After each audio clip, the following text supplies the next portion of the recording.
Now, Lunar Sabbath, you wanted to talk about that. So man, the Lunar Sabbath is... Yeah, if you don't follow us, you're going to hell. Going to hell, Nehemia.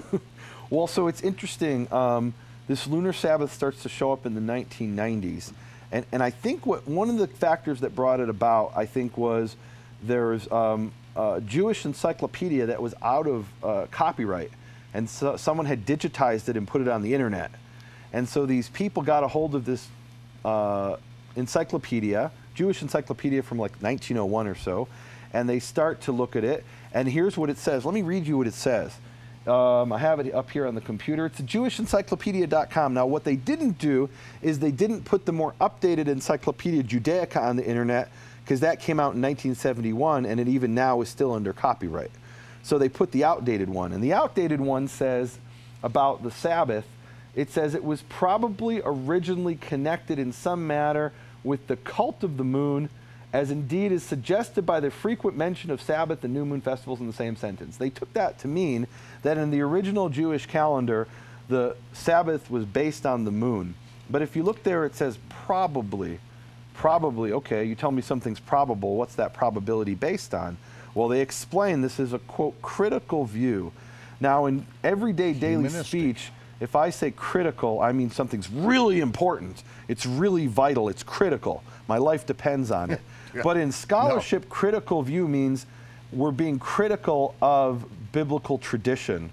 Now, earlier in the same encyclopedia, they explain that according to the Bible, the new moon and the Sabbath go back to creation. And the Sabbath is actually this perpetual 7-day cycle all the way back to creation. With an unbroken, you know, this is Shabbat Night Live.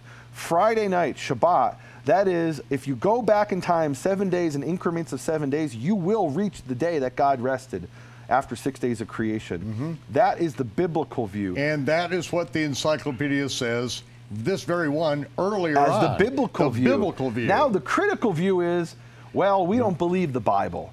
That's and what right. it's really, and it says this, you guys can read it for yourself.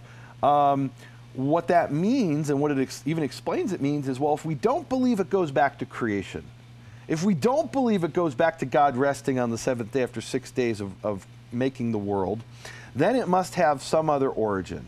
And what would be that origin? Yeah, makes the origin sense. is in nature. And what's in nature? If you divide a lunar month by 4, you get increments of 7, not exactly, but close enough.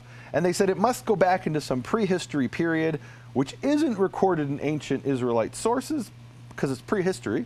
Right, there's no evidence of it ever being there's no on planet evidence Earth whatsoever, and it's a great contrast to the new moon. So the new moon today is based on a calculation of Hillel II from 359 AD, and it's a very fair question to say, how do you know that? Well, I can show you the Jewish sources that predate 359 AD. If I open up to you the Mishnah, which was written down in the year 210, and I show you how they're still interrogating new moon witnesses, and they tell us in the time of the temple that the priests and the Pharisees had 2 rival courts, and there were witnesses that would go and testify in both courts. And there was a question of authority, but the 2 courts disagreeing on each other's authority didn't disagree that it was cited based on the sighting of the new moon. Now that tells you that in the 1st century, this is what the Jews were doing. Now show me the sources that date to the 1st century for the lunar Sabbath. They don't exist. They don't exist. All you can show me is an encyclopedia from 1901 that says probably and presents it as a critical view. And really, the question I ask is, why is this so popular in the Hebrew Roots movement? What do you think of it, Michael? Why is it so popular? Give it to me straight.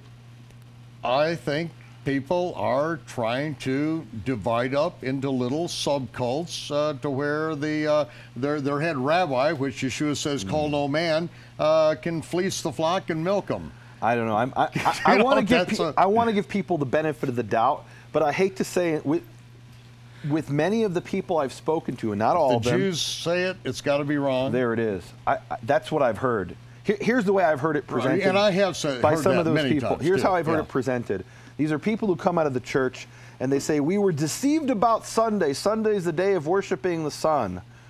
And then we went to Saturday and found out Saturday was the day of worshiping Saturn. And I'm like, yeah, in English. In English. Not in Hebrew. Not in Spanish, not in most languages. That's a good, it's Sabbato. It's a Sabbath point. In just about every language on the planet except English. So in Hebrew, Sunday has nothing to do with the sun. It's called Yom Rishon. Then we have Yom Sheni, Yom Shlishi, we have first day, second day, third day, fourth day, fifth day, sixth day, and the seventh day is called Yom Shabbat. The amazing thing about this is if you go to every Jewish community in the world, there was a ancient Jewish community in Kaifeng, China, which was cut off from the rest of the Jewish world for hundreds of years. They've got the same day of the week. They have the same 7-day cycle. Right. Go to the Jews of Ethiopia. No communication around the world. The Jews of the Ethiopia never had the Talmud, never had an oral law, and they have the same 7-day cycle. And the crazy thing is, not crazy, the beautiful thing is go outside of Judaism and you have the same 7-day cycle. Now, the Christians don't rest on Sunday, they don't rest on Saturday, they don't rest on Shabbat, but they will tell you Sunday is the first day of the week. And the 7th day of the week is Saturday, or in Spanish, Sabado.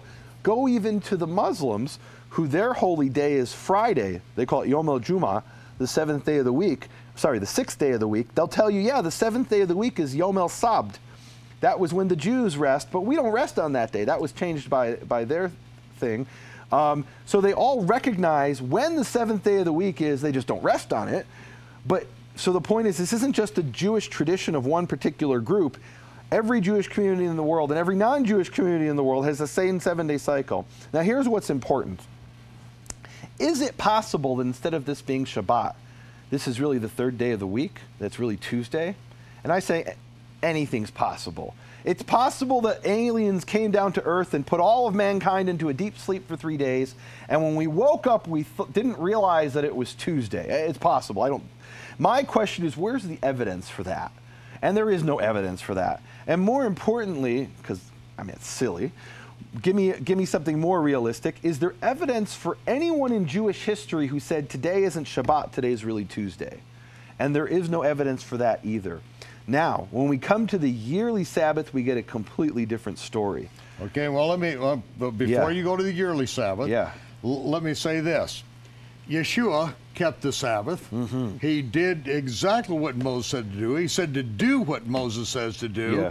And he kept the Sabbath with absolute inviolability. Nobody touched it. He did break the rules and regulations the Pharisees invented on that day, but he healed on the Sabbath. And there's only one place that I can show you he healed on a day that wasn't the Sabbath. Only one place I can prove that it wasn't on the Sabbath. And so Yeshua kept the Sabbath, the same Sabbath as it is today. There's been no change from the first century, absolutely. So if he's any authority to the Christian world, you know, then okay, we got that nailed. Well, here's here's an interesting thing, which is a little it's kind of the same topic. So, and I'll try to do this real quick. So you have the Mishnah talking about how witnesses would come to testify that they had sighted the new moon. And it says originally they would accept all witnesses, but then they would require a character witness to come with the witness, a second witness to testify that the first witness sighted the new moon. And what was he testifying? It says this is because of the minim. The minim is the word in ancient Hebrew that means heretics, but it refers specifically to the Jewish followers of Yeshua. And what this tells you is the Jewish followers of Yeshua were showing up at the new moon court to testify they had sighted the new moon. And the rabbis were like, look, we could accept testimony, but not from you guys, which is very interesting. Anyone except for you. Well, and so you had to have a character witness show up with you if they didn't know you to say, well, this guy doesn't believe in Yeshua. You can trust him to testify about the new moon. But it shows you the Jewish followers of Yeshua did continue to cite the new moon and even wanted to show up to the court and have their testimony accepted, which it wasn't. But go now to the lunar Sabbath, and there's no ancient sources that testify to this. It doesn't exist before these critical view people show up in the late early 1900s. And bear in mind, these are the same Jews who eat pork. These are the same, you know, you go to a Jewish rabbi who is of certain denominations and they may, you know, eat shellfish, you know, in their synagogues. So these are the guys who are talking about the critical view. Well, so compare this to the annual Sabbath. That is, every 7 years you have a Shemitah, a sabbatical year. And if you look for the ancient sources to see, because there is a tradition of when that takes place, ask a rabbi and they'll tell you we know exactly when that is. But you look at that and you do find as many years as there are traditions for each of those years. In fact, we have ancient tombstones which tell us from the 500s and even the 300s AD, written in the land of Israel and the southern shore of the Dead Sea, and they state what the year is, and they correlate that to the Shemitah cycle, the sabbatical cycle, and they don't line up with a single year. They give you at least 3 different possibilities of when the Shemitah is, and then you go to other rabbinical sources and you find other years could be the Shemitah year. And my point is that if you look at all of Jewish literature that survived, tens of thousands of pages, there's no other possibility of when the weekly Shabbat is. On the contrast with the annual Sabbath, it could be just about any year you choose.